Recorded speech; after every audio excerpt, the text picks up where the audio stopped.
സ്നേഹപൂർവ്വം ഷാമ സീരിയലിൻ്റെ ലേറ്റസ്റ്റ് എപ്പിസോഡിൻ്റെ റിവ്യൂയിലേക്ക് എല്ലാവർക്കും സ്വാഗതം. അങ്ങനെ പ്രിയങ്ക റൂമിലിരുന്ന് പ്രൊഡ്യൂസറിൻ്റെ കയ്യിൽ നിന്ന് കിട്ടിയ ആ ചെക്ക് ഉണ്ടല്ലോ, അതിലേക്ക് തന്നെ കണ്ണ് നട്ടിങ്ങനെ നോക്കിക്കൊണ്ടിരിക്കുകയാണ്. എന്നിട്ട് പ്രിയങ്ക പറയണേ, 5 ലക്ഷം രൂപ ഞാൻ ചോദിക്കാതെ പോലും പ്രതിഫലമായിട്ട് എനിക്ക് കിട്ടിയത്. ഇനി ഈ സിനിമ എങ്ങാനും വിജയിച്ചു കഴിഞ്ഞാൽ പിന്നെ ഇതിൻ്റെ 10 ഇരട്ടിയായിരിക്കും എനിക്ക് കിട്ടാൻ പോകുന്ന പ്രതിഫലം. അങ്ങനെ അതൊക്കെ ഓർത്ത് പ്രിയങ്ക വെള്ളം ഇറക്കിയിരിക്കുവാണ് കേട്ടോ. ഈ സമയം പ്രിയങ്ക പറയണേ, എന്താണെങ്കിലും ഈ സന്തോഷം മുത്തശ്ശി ഒന്ന് വിളിച്ച് പറഞ്ഞേക്കാം. അങ്ങനെ പറഞ്ഞ് പ്രിയങ്ക ഫോൺ എടുത്ത് മുത്തശ്ശിനെ വിളിക്കുവാണ്. ഈ സമയം സുകുമാരി അമ്മ ഫോൺ എടുക്കുക. മുത്തശ്ശി, ഞാനിവിടെ എത്ര സന്തോഷത്തിലാണെന്നറിയോ? ഇന്നിവിടെ ഒരു പ്രധാനപ്പെട്ട കാര്യം നടന്നു. ഞാൻ അഭിനയിക്കാൻ പോകുന്ന സിനിമയിലെ പ്രൊഡ്യൂസർ ഉണ്ടല്ലേ, എന്നെ കാണാനായിട്ട് ഇങ്ങോട്ട് നേരിട്ട് വന്നു. എനിക്ക് സിനിമയിലേക്ക് അഭിനയിക്കാനുള്ള അഡ്വാൻസും തന്നു. എത്ര തന്നെയെന്നറിയോ? 5 ലക്ഷം രൂപയാണ്. ആണോ മോളെ? നല്ല കാര്യം.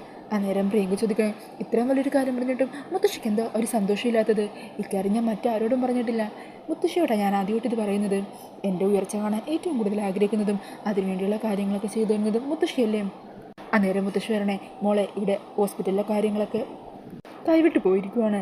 നീ എത്രയും പെട്ടെന്ന് തന്നെ ഒന്ന് ഹോസ്പിറ്റലിലേക്ക് വരണം. ഇവിടെ വരുണും രാധികയൊക്കെ ഉണ്ട്. ആ ഫിദ എന്ന് പറയുന്നവളെ ഏതോ ഒരു വലിയ ഡോക്ടറെ ഏർപ്പാടാക്കിയിരിക്കുക ദേവനെ ചികിത്സിക്കാനായിട്ട്. ദേവൻ ആരോഗ്യത്തിലേക്ക് തിരിച്ചു വന്നു കഴിഞ്ഞാണ്ടല്ലോ, ദേവൻ തന്നെ ആ വരുണിൻ്റെ രാധികയുടെ മധുവിധ വരെ ഏർപ്പാടാക്കി കൊടുക്കും. ഇവിടെ യശോദയും ദേവന് സപ്പോർട്ടാണ്. മിക്കവാറും ഈ ഹോസ്പിറ്റലിൽ വെച്ച് തന്നെ വരുണിൻ്റെ രാധികയുടെ വിവാഹം നടത്താൻ തന്നെ സാധ്യതയുണ്ട്. അന്നേരം പ്രിയങ്ക ദേഷ്യപ്പെടുക, മുത്തശ്ശി ഇതെന്തൊക്കെയാണ് പറയുന്നത്? ഞാൻ ഹൈദരാബാദിൽ ഷൂട്ടിങ്ങിനൊക്കെ പോയിട്ട് തിരിച്ചു വരുമ്പോൾ എനിക്ക് പകരം എൻ്റെ സ്ഥാനത്ത് ആ രാധിക വരുണിൻ്റെ ഭാര്യയായിട്ട് ഇവിടെ ഇരിക്കാൻ പോകുന്നെന്നോ? എനിക്കത് ആലോചിക്കാൻ പോലും സാധിക്കുന്നില്ല. അങ്ങനെ എന്തെങ്കിലും സംഭവിച്ചാൽ പിന്നെ ഞാൻ ജീവിച്ചിരുന്നിട്ട് തന്നെ എന്ത് കാര്യമുള്ളത്? അതാ മോളെ പറഞ്ഞത്, നീ എത്രയും പെട്ടെന്ന് തന്നെ അങ്ങോട്ടേക്ക് വാ, ഇങ്ങോട്ടേക്ക് വാ. നീ വന്ന് ചോദിക്കാനുള്ളത് മുഖത്ത് നോക്കി തന്നെ ചോദിക്കണം. ഇതങ്ങനെ വെറുതെ വിട്ടുകൂടാം. ഓ, ഇവിടെയാണെങ്കിൽ ആ വരുണിൻ്റെ രാധികയുടെയും നോട്ടവും പ്രണയം കൈമാറുന്നത് ഒന്നും എനിക്ക് അങ്ങോട്ട് പിടിക്കുന്നില്ല. അന്നേരം പ്രിയങ്ക പറഞ്ഞേ, മുത്തശ്ശി, ഞാൻ ഇപ്പം തന്നെ അങ്ങോട്ടേക്ക് വരാം. അങ്ങനെ എന്നെ പൊട്ടിയാക്കിക്കൊണ്ട് ആരും അവിടെ സുഖിച്ച് ജീവിക്കേണ്ട. വരുണെ ഞാൻ എങ്ങനെ എൻ്റെ കൂടെ തിരികെ കൂട്ടിക്കൊണ്ട് വന്നിരിക്കും. അന്നേരം മുത്തശ്ശി പറഞ്ഞേ, അത് വേണം മോളെ, നീ മിടുക്ക് കാണിക്കേണ്ടത് ഈ കാര്യത്തിലാണ്. എത്രയും പെട്ടെന്ന് നീ വാ. അങ്ങനെ പ്രിയങ്ക അതെല്ലാം കേട്ട് കലിപൂണ്ടിരിക്കുവാണ്. പിന്നീട് കാണിക്കുന്നത് ഐസുവിൻ്റെ ഫ്രണ്ടിൽ നിൽക്കുന്ന വരുണിനെയും രാധികനെയും യശോദനെയും മുത്തശ്ശീനെയൊക്കെയാണ് കേട്ടോ. ഈ സമയത്തായിരിക്കും പ്രിയങ്ക അങ്ങോട്ടേക്ക് വരുന്നത്. അങ്ങനെ പ്രിയങ്കയെ കാണുന്നത് യശോദ പറഞ്ഞേ, ദേ അമ്മേ, ദേ പ്രിയങ്ക മോള് വരുന്നുണ്ട്. അങ്ങനെ രാധികയും പ്രിയങ്കയെ നോക്കിച്ചിരിക്കുന്നൊക്കെയുണ്ട്. ഈ സമയം പ്രിയങ്കയാണെങ്കിൽ ദേഷ്യത്തിൽ അങ്ങോട്ടേക്ക് കയറി വരുക. അന്നേരം യശോദ പറയുന്നുണ്ട്, മോളെ, അച്ഛനിപ്പോൾ കുഴപ്പമൊന്നുമില്ല. അച്ഛൻ ഇന്നലേക്ക് മെച്ചപ്പെട്ട് വരുന്നു. നീ അച്ഛൻ്റെ അവസ്ഥയൊക്കെ അറിഞ്ഞിട്ട് അച്ഛനെ കാണാൻ വന്നതായിരിക്കുമല്ലേ? അന്നേരം പ്രിയങ്ക പറയുന്നുണ്ട്, ആ അതെ, അച്ഛനെ കണ്ട് കുറച്ച് കാര്യങ്ങൾ നേരിട്ട് പറയാൻ തന്നെ ഞാൻ വന്നിരിക്കുന്നത്. ചില കാര്യങ്ങൾക്കൊക്കെ ഇന്നത്തോടെ ഒരു തീരുമാനം ഉണ്ടാക്കണം. മോളെ, നീ ഇപ്പോൾ അകത്തേക്ക് എന്തിനാണ് പോകുന്നത്? ദേ, നീ വെറുതെ ആവശ്യമില്ലാത്ത കാര്യങ്ങളൊന്നും അച്ഛനോട് പറയാൻ നിൽക്കണ്ട. അച്ഛൻ്റെ മനസ്സിനെ വേദനിപ്പിക്കുന്ന ഒരു കാര്യവും പറയരുതെന്ന് ഡോക്ടർ പറഞ്ഞിട്ടുള്ളത്. അതെന്ത് വേണമെന്ന് ഞാൻ നോക്കിക്കോളാം. എനിക്കെന്താണെങ്കിലും ഇപ്പം തന്നെ അച്ഛനെ കണ്ടേ പറ്റും. അങ്ങനെ പറഞ്ഞ് യശോദയുടെ കൈയൊക്കെ തട്ടി മാറ്റിയിട്ട് പ്രിയങ്ക അകത്തേക്ക് കയറാനായിട്ട് തുടങ്ങുവാണ്. ഈ സമയം രാധികയും പ്രിയങ്കയെ തടയണേ, പ്രിയങ്ക ഇപ്പോൾ പോകണ്ട, കുറച്ച് കഴിഞ്ഞ് ഡോക്ടേഴ്സിനോട് അനുവാദം ചോദിച്ചിട്ട് നമുക്ക് കയറി കാണാം. അന്നേരം പ്രിയങ്ക രാധികയോട് ദേഷ്യപ്പെടണേ, അതെ, ഞങ്ങൾ ആറ്റുവാശ്ശേരിയിലെ കുടുംബക്കാർ തമ്മിൽ സംസാരിക്കുക. ആ സമയത്ത് നിങ്ങളെ ഒരു 10 അടിയെങ്കിലും മാറി നിൽക്കണം. അകത്ത് കിടക്കുന്നതേ നിങ്ങൾക്ക് ഒരു ബന്ധമില്ലാത്ത ആളാണ്. പക്ഷേ അങ്ങനെയല്ല, എനിക്ക് അകത്ത് കിടക്കുന്നത് എൻ്റെ അച്ഛനാണ്. അച്ഛനെ എപ്പോൾ കാണണം കാണണ്ട എന്നൊക്കെ തീരുമാനിക്കുന്നത് ഞാനാണ്. അങ്ങനെ പറഞ്ഞ പ്രിയങ്ക അകത്തേക്ക് കയറി പോകുവാണ്. ഈ സമയം അവിടെയുള്ള നേഴ്സ് പ്രിയങ്കയെ തടയുക. അതെ, എങ്ങോട്ടാ ഇത്? അതെ, അകത്ത് കിടക്കുന്നത് എൻ്റെ അച്ഛനാണ്. എനിക്ക് അച്ഛനെ കാണണം. അതെ, ഇപ്പോൾ കാണാൻ പറ്റില്ല. ഡോക്ടർ പറയുമ്പോൾ മാത്രമേ കാണാൻ പറ്റൂ. നിങ്ങൾ അങ്ങോട്ട് മാറ് എന്ന് പറഞ്ഞ് നേഴ്സിനെ തട്ടി മാറ്റിയിട്ട് പ്രിയങ്ക അകത്തേക്ക് കയറി പോകുവാണ്. ഈ സമയം നേഴ്സാണെങ്കിൽ അവിടെ നോടിപ്പോകുവാണ് കേട്ടോ, ഡോക്ടറിനെയൊക്കെ വിവരം അറിയിക്കാനായിട്ട്. അന്നേരം ദേവൻ നല്ല മയക്കത്തിലായിരിക്കും.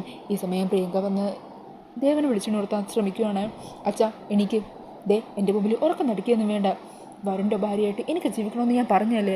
പിന്നെ എന്തധികാരത്തിൻ്റെ പുറത്താണ് എവിടുന്നും വലിഞ്ഞു കയറിയുന്ന ആളെ കണിമകളത്തെ മരുമകളാക്കാൻ അച്ഛൻ നോക്കുന്നത്? എനിക്കതിന് ഉത്തരം കിട്ടിയേ പറ്റൂ. ഈ സമയം ഡോക്ടറിൻ്റെ ഒപ്പം സെക്യൂരിറ്റി ഒക്കെ അങ്ങോട്ടേക്ക് എത്തുവാണ് കേട്ടോ. നിങ്ങൾ എന്തായി കാണിക്കുന്നത്? സെക്യൂരിറ്റി, ഇവരെ പിടിച്ച് പുറത്താക്ക്. അങ്ങനെ സെക്യൂരിറ്റി പ്രിയങ്കയെ പുറത്തേക്ക് തള്ളിയിടുവാണ്. ഈ സമയം ഡോക്ടർ വന്ന് പുറത്ത് രാധികയോടും യശോദയോടൊക്കെ ദേഷ്യപ്പെടണേ, നിങ്ങൾ എന്താ കാണിക്കുന്നത്? പേഷ്യൻറ്റിനോട് ഇങ്ങനെയാണ് പെരുമാറുന്നത്. അദ്ദേഹത്തിൻ്റെ അവസ്ഥയെക്കുറിച്ചിട്ടൊക്കെ ഞങ്ങൾ പറഞ്ഞിട്ടുള്ളതല്ലേ. എന്നിട്ടും അദ്ദേഹത്തിന് വേദന ഉണ്ടാക്കുന്ന കാര്യങ്ങളാണോ നിങ്ങൾ പറയാൻ ശ്രമിക്കുന്നത്? ഈ കുട്ടി ആരാണ്? തലക്ക് സുഖയില്ലെങ്കിലേ അതിന് ചികിത്സിക്കുക വേണ്ടത്. ഇനി മേലാൽ ഇവളെ ഈ പരിസരത്ത് പോലും കണ്ടുപോകരുത്. അങ്ങനെ പറഞ്ഞ് അവർക്ക് വാണിംഗ് കൊടുത്തിട്ട് ഡോക്ടേഴ്സ് എല്ലാവരും അവിടെ നിന്നും പോകുവാണ്. ഈ സമയം യശോദ പ്രിയങ്കയോട് ദേഷ്യപ്പെടണേ, നീ ഇവിടെ നിന്നും പോകുന്നുണ്ടോ? ദേവേട്ടൻ്റെ ഉള്ള ജീവനും കൂടി മുകളിലേക്ക് എടുക്കാനാണോ നീ ഇങ്ങോട്ടേക്ക് വന്നത്? ഇനി ഒരു നിമിഷം പോലും നീ ഇവിടെ നിൽക്കാൻ പാടില്ല. എങ്ങോട്ടാന്ന് വെച്ച് പൊക്കോ. അന്നേരം പ്രിയങ്ക പറയണേ, അങ്ങനെ ഞാൻ പോകുന്നില്ലെങ്കിലോ? അച്ഛനോട് പറയാനുള്ളതെല്ലാം പറഞ്ഞിട്ടേ തന്നെ പോകുന്നുള്ളൂ. അതിന് ആരൊക്കെ വിലക്കിയാലും ശരി. അങ്ങനെ പറഞ്ഞ് പ്രിയങ്ക വീണ്ടും അകത്തേക്ക് കയറാൻ ശ്രമിക്കുമായിരിക്കും. ഈ സമയം രാധിക പ്രിയങ്കനെ തടയണേ, നീ ഇപ്പോൾ പോകുന്നില്ല. അതിന് നീ ആരാടി എന്നെ തടയാൻ എന്ന് പറഞ്ഞ് രാധികയെ തള്ളി മാറ്റുകൊണ്ടോ പ്രിയങ്ക.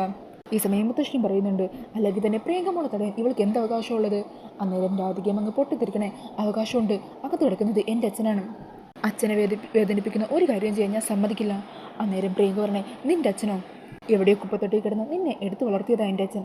അത് എൻ്റെ മാത്രം അച്ഛനാണ്. അച്ഛനുള്ള അവകാശമുള്ളത് എനിക്ക് മാത്രമാണ്. ഈ സമയം രാധികയും പ്രിയങ്കയും തമ്മിൽ വലിയ തർക്കം ഉണ്ടാകുവാണ്. എന്തു തന്നെ പറഞ്ഞാലും ശരി, നിന്നെ ഞാൻ അകത്തേക്ക് വിടുന്ന പ്രശ്നമില്ല. നീ അച്ഛനെ കാണണ്ട, അതിന് ഞാൻ സമ്മതിക്കില്ല. ഈ സമയം മുത്തശ്ശിയും പ്രിയങ്കയ്ക്ക് സപ്പോർട്ടായി നിൽക്കുക. അന്നേരം യശോദ ചോദിക്കണേ, അമ്മയും കൂടി ഇങ്ങനെ തുടങ്ങുവാണോ? അകത്ത് കിടക്കുന്നത് അമ്മയുടെ മകനല്ലേ, ആ ബോധമെങ്കിലും അമ്മയ്ക്കില്ലേ? അന്നേരം യശോദയോട് സുകുമാരിയമ്മ പറയുന്നുണ്ട്, അകത്ത് കിടക്കുന്നത് എൻ്റെ മകൻ തന്നെയാ, ആ ബോധം എനിക്കുണ്ട്. അവന് കൊടുക്കേണ്ട സ്നേഹം ഞാൻ കൊടുത്തിട്ടുമുണ്ട്. അല്ലാതെ കുപ്പത്തൊട്ടിൽ നിന്നും മറ്റാരെയും വിളിച്ചു വരുത്തി എൻ്റെ സ്നേഹം ഞാൻ പകത്ത് കൊടുത്തിട്ടില്ല. ഈ സമയം പ്രിയങ്ക വീണ്ടും അകത്തേക്ക് പോകണമെന്ന് പറഞ്ഞ് വാശി പിടിക്കുവാണ്.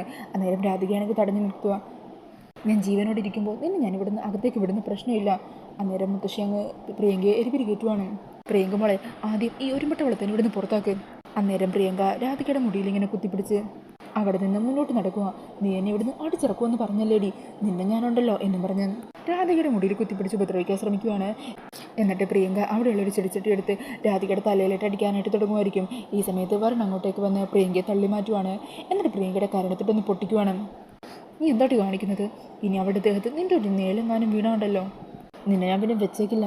നിനക്കവൾ അനാഥയും മറ്റുമായിരിക്കും, എന്നാലേ അവളെ എൻ്റെ ഭാര്യയാണ്. ഞാൻ താലി കെട്ടിയ എൻ്റെ പെണ്ണും. എൻ്റെ ഭാര്യനെ തൊട്ടാ ചുട്ടു കരിച്ചു കളയും ഞാൻ. അങ്ങനെ പറഞ്ഞ് പ്രിയങ്കയെ തള്ളി താഴത്തേക്ക് ഇടുവാണ് കേട്ടോ. ഈ സമയം മുത്തശ്ശി അങ്ങോട്ടേക്ക് ഓടി വന്ന് പ്രിയങ്കയെ പിടിച്ചെണീപ്പിക്കുവാണ്. അന്നേരം വരുണാണെങ്കിൽ രാധികയെ ചേർത്ത് പിടിച്ചുകൊണ്ടിരിക്കുമായിരിക്കും. ഈ സമയം മുത്തശ്ശി വേഗം തന്നെ പ്രിയങ്കയും കൂട്ടി അവിടെ നിന്നും പോകുവാണ്. അന്നേരം യശോദയാണെങ്കിൽ ഇതെല്ലാം കണ്ട് ആകെ സങ്കടത്തിൽ നിൽക്കുക. ഈശ്വര, എന്തൊക്കെയാണ് ഞാനീ കാണുന്നത്? അന്നേരം വരുൺ പറയണേ, അമ്മേ, ഇത് അവർ കരുതിക്കുട്ടി തന്നെ ചെയ്യുന്നതാണ്. അച്ഛൻ്റെ ജീവൻ പോയാലും കുഴപ്പമില്ല, ഞങ്ങളെ സമാധാനത്തോടെ ജീവിക്കാൻ വിടരുത്. അതാണ് മുത്തശ്ശിയുടെ കൊച്ചുമോളുടെ ഉദ്ദേശം. ഈ സമയം രാധികയാണെങ്കിൽ വരുണിനെ കെട്ടിപ്പിടിച്ച സങ്കടത്തോടെ കരയുവാണ് കേട്ടോ. അന്നേരം വരുൺ മുറുകെ ചേർത്ത് പിടിച്ച് ആശ്വസിപ്പിക്കുന്നൊക്കെയുണ്ട്. പിന്നീട് കാണിക്കുന്നത് ശ്യാമ അഖിലിൻ്റെ ഫോട്ടോയ്ക്ക് മുമ്പിൽ നിന്ന് സങ്കടപ്പെടുവാണ്. എൻ്റെ മോളെക്കുറിച്ച് ഞാൻ ചിന്തിച്ചു വെച്ചതൊക്കെ തെറ്റായിരുന്നു, അവളെന്നെ ചതിക്കുമായിരുന്നു. അങ്ങനെ ആ കാര്യങ്ങളൊക്കെ ഓർത്ത് സങ്കടപ്പെട്ട് കരയുവാണ്. ഈ സമയം അമൃത അങ്ങോട്ടേക്ക് വരുന്നുണ്ട്. ശ്യാമേ, ഇങ്ങനെ ആവശ്യമില്ലാത്ത കാര്യങ്ങൾ ആലോചിച്ച് വെറുതെ മനസ്സ് വിഷമിപ്പിക്കല്ലേ. ഇപ്പം തന്നെ ശ്യാമയ്ക്ക് തീരെ വയ്യ. അന്നേരം ശ്യാമ പറയണേ, എനിക്ക് ഇപ്പം തന്നെ രാധിക മോളെ കാണണം, ഇതിൻ്റെ സത്യാവസ്ഥ എന്താണെന്ന് അറിയണം. അന്നേരം അമൃത തടയണേ, തൽക്കാലം ഇപ്പോൾ പോകണ്ട, മോളിപ്പോൾ ഹോസ്പിറ്റലിലായിരിക്കും. ഈ ഒരു മാനസികാവസ്ഥയിൽ ഇതിനെക്കുറിച്ചൊന്നും ചോദിക്കേണ്ട. അന്നേരം ശ്യാമ പറയുന്നുണ്ട്, രാധിക മോള് അവളുടെ ഭാഗത്തുനിന്ന് ഇങ്ങനൊരു കാര്യം ഉണ്ടാകുമെന്ന് ഞാൻ സ്വപ്നത്തിൽ പോലും വിചാരിച്ചില്ല. വരുൺ പ്രിയങ്കൻ്റെ ഭർത്താവല്ലേ, വരുണ് രാധിക ഇഷ്ടമാണെന്ന് എനിക്കറിയാം. എന്നാലും അവളും പറഞ്ഞുകൊണ്ടിരുന്നത് വരുണും പ്രിയങ്കയും തമ്മിൽ തന്നെയാണ് ജീവിക്കേണ്ടതെന്നല്ലേ. എന്നിട്ടും ഇങ്ങനൊരു തീരുമാനം അവൾ എടുത്തെങ്കിൽ അവളുടെ അറിവോടെയാണ് വരുൺ അവിടെ ആശ്രമത്തിലെത്തിയെന്ന് അവളിൽ നിന്ന് ഞാൻ അറിഞ്ഞു കഴിഞ്ഞാൽ അതെനിക്ക് ക്ഷമിക്കാനായിട്ടാവില്ല ഏട്ടത്തി. അത്രയ്ക്ക് ഉയരത്തില്ല ഞാൻ എൻ്റെ മോളെ കണ്ടിരുന്നത്. അവൾക്ക് മുമ്പിൽ ഞാനൊരു മറയിട്ടല്ലേ ചെല്ലുന്നത്, അപ്പോൾ പിന്നെ അവൾക്കും അതുപോലെ തിരിച്ചു എന്നോടൊരു മറയിട്ട് കാണിക്കാമല്ലോ. അന്നേരം അമൃത ശ്യാമയോട് പറയുന്നുണ്ട്, ശ്യാമേ, നീ വെറുതെ ആവശ്യമില്ലാത്തൊന്നും ചിന്തിച്ചു കൂട്ടല്ലേ, സമാധാനമായിട്ടിരിക്കും. നമുക്ക് എന്താണെങ്കിലും ഒരവസരം കിട്ടുമ്പോൾ രാധികയോട് ഇതിനെപ്പറ്റി ചോദിക്കാം. അങ്ങനെ പറഞ്ഞ് ശ്യാമയെ ആശ്വസിപ്പിക്കുവാണ് കേട്ടോ അമൃത. പിന്നീട് കാണിക്കുന്നത് പ്രിയങ്കയാണെങ്കിൽ ഹോസ്പിറ്റലിൻ്റെ പുറത്താകെ കലിപൂണ്ട് നിൽക്കുവാണ്. ഈ സമയം മുത്തശ്ശി പ്രിയങ്ക ആശ്വസിപ്പിക്കുന്നുണ്ട്. പ്രിയങ്ക മോളെ, കണ്ടില്ലേ ഇപ്പം നടന്ന കാര്യങ്ങളൊക്കെ? ഞാൻ എന്താ ചെയ്യേണ്ടത് മുത്തശ്ശി? എങ്ങനെ ഞാനൊരു സിനിമയുടെ ഭാഗമായിട്ട് ഷൂട്ടിങ്ങിന് വേണ്ടിയിട്ട് ഇവിടെ നിന്ന് മാറി നിൽക്കുക? എന്ത് ധൈര്യത്തിലാണ് ഞാൻ ഇവിടുന്ന് ഹൈദരാബാദിലേക്ക് പോകുന്നത്? അന്നേരം മുത്തശ്ശി പറയുന്നുണ്ട്, നിനക്കെങ്ങനെ അത് വിട്ടുകളയാൻ പറ്റുമോ? നിൻ്റെ ഏറ്റവും വലിയ ആഗ്രഹമല്ലേ ആ സിനിമ? ഇതിനു മുമ്പ് നീ അഭിനയിച്ച സിനിമ ഓർമ്മയുണ്ടല്ലോ, അന്ന് നീ നായികയായിട്ട് അഭിനയിച്ചെങ്കിലും ആ സിനിമയിൽ നിന്നേക്കാളും വലിയ ഉയരത്തിലെത്തിയത് ആ രാധികയാണ്. ഈ ഹൈദരാബാദിലുള്ള ഷൂട്ടിൻ്റെ കാര്യത്തിൽ പേടിക്കണ്ട, അതിവിടെ നിന്ന് കുറേ ദൂരമുള്ളൂ, അവിടേക്ക് എന്താണെങ്കിലും അവൾ എത്താൻ പോകുന്നില്ല. മോൾ ആഗ്രഹിച്ചതുപോലെ വലിയ ഉയരത്തിലെത്തണം. പിന്നെ ഇവിടുത്തെ കാര്യങ്ങൾ ദേവൻ രാധികനെയും വരുണിനെയും ഒന്നിപ്പിക്കുന്നത് തടയാനായിട്ട് മുത്തശ്ശി വേണ്ട കാര്യങ്ങൾ ചെയ്തോളാം. അങ്ങനെ എന്തെങ്കിലും സംഭവിച്ചാൽ ഞാൻ ജീവനോടിരിക്കില്ലെന്ന് പറഞ്ഞ് ദേവനെ ഭീഷണിപ്പെടുത്തിക്കോളാം. എൻ്റെ ജീവൻ പണയം വെച്ച് അവൻ എന്താണെങ്കിലും ഒരു തീരുമാനമൊന്നും എടുക്കില്ലെന്നാണ് എനിക്ക് തോന്നുന്നത്. മോൾ വിഷമിക്കാതിരിക്കുക, ധൈര്യമായിട്ട് മോൾ ഹൈദരാബാദിലേക്ക് പോകണം. അന്നേരം പ്രിയങ്ക പറയുന്നുണ്ട്, അല്ല മുത്തശ്ശി, ഇത്രയും ദിവസം എന്ത് കള്ളം പറഞ്ഞ് ഞാൻ കടമക്കടുത്ത് നിന്ന് മാറി നിൽക്കുമെന്ന് ആലോചിക്കുന്നത്. അതൊക്കെ എന്തെങ്കിലും ഒരു അവസരം വരും, അതിനനുസരിച്ച് മോൾ പറഞ്ഞാൽ മതി. ഈ സമയം പ്രിയങ്ക പറയണേ, മുത്തശ്ശിയുടെ കാര്യത്തിലാണ് ഞാൻ പോകാൻ പോകുന്നത്. ഞാൻ ആഗ്രഹിച്ച കാര്യങ്ങൾ നേടിയെടുക്കും. വരണ്ണ ഞാൻ ആർക്കും വിട്ടുകൊടുക്കാൻ പോകുന്നില്ല. അതുപോലെ ഞാൻ ആഗ്രഹിച്ചതുപോലെ ഏറ്റവും ഉയരങ്ങളിൽ ഞാൻ എത്തും. എനിക്ക് ചുറ്റും ഒരു വലിയൊരു ആരാധക വൃന്ദത്തിന് തന്നെ ഞാൻ ഉണ്ടാക്കും. ഞാൻ പറയുന്നത് എന്തും കേൾക്കുന്ന, എനിക്ക് വേണ്ടി എന്തും ചെയ്യുന്ന ഒരു കൂട്ടത്തെ തന്നെ ഞാൻ ഉണ്ടാക്കും മുത്തശ്ശി. അങ്ങനെ പറഞ്ഞ് നിൽക്കുന്ന പ്രിയങ്കയും കാണിച്ചുകൊണ്ടാണ് ഇന്നത്തെ എപ്പിസോഡ് തീരുന്നത്. അപ്പോൾ ഈ ഒരു റിവ്യൂ ഇഷ്ടമായിട്ടുണ്ടെങ്കിൽ മറക്കാതെ വീഡിയോ ഒന്ന് ലൈക്ക് ചെയ്യണേ. ഇതുപോലുള്ള കൂടുതൽ റിവ്യൂസിനായിട്ട് ഈ ചാനൽ ഒന്ന് സബ്സ്ക്രൈബ് ചെയ്തും കൂടി സപ്പോർട്ട് ചെയ്യണേ. താങ്ക്